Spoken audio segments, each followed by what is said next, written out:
Morning, everybody. It's late enough and sunny enough to where it's not raining right now. We're going to work on the Ford 500. Today it's just both front stabilizer end links, one inner tie rod. I did the other one not too long ago. Air filter, and if I'm not too lazy, the rear shock absorbers. Maybe not get to those today, but we'll see. Okay, this is the Harbor Freight Tools Pittsburgh Automotive inner tie rod removal set. It's about $38 in store. You can get it for a little bit cheaper with the 20% off coupon.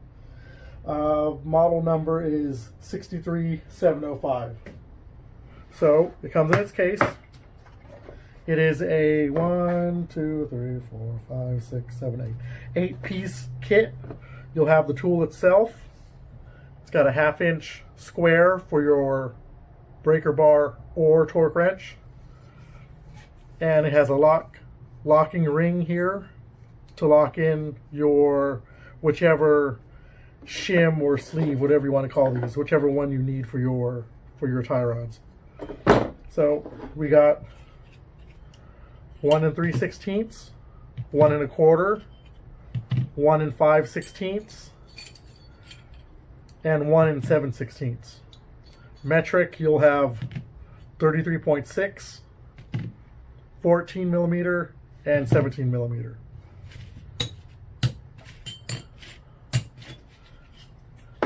To use the tool, you'll just select whichever sleeve or collar, whatever you want to call this, fits the flats of your tie rod. You'll place it on the tie rod here. Then you'll line up the tabs of the sleeve with the slots on the tool, like so. There you can see it's inside the tool. Then you'll rotate the collar to lock the tab in place. That way it doesn't fall off of the tie rod as you're removing or installing. Then with either depending on if you're installing or removing, you'll use your breaker bar or torque wrench with the 1/2 inch square and either remove it or install it. It did fine with the tie rod I removed today. There was no problems. Everything fit and worked as it should.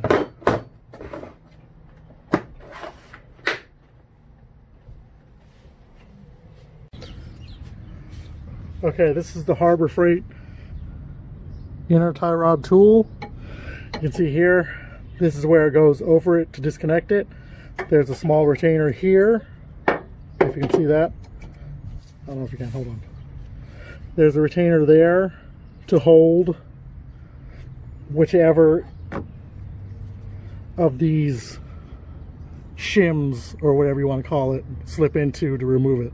So this is 1 7/16 for this tie rod.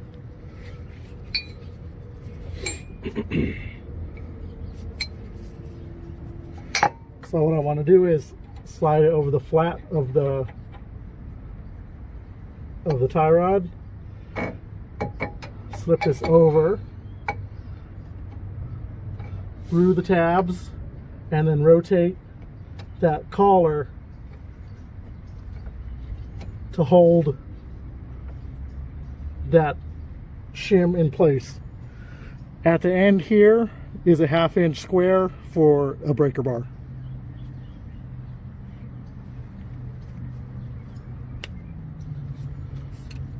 So now I have a 1/2 inch breaker bar on it, and now I'm just going to rotate to break it loose.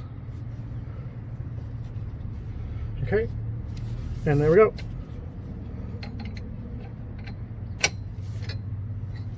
Now you can just remove your inner tie rod.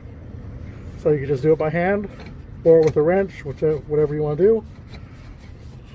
Keep rotating until it is disconnected. There you go. And there is your inner tie rod there.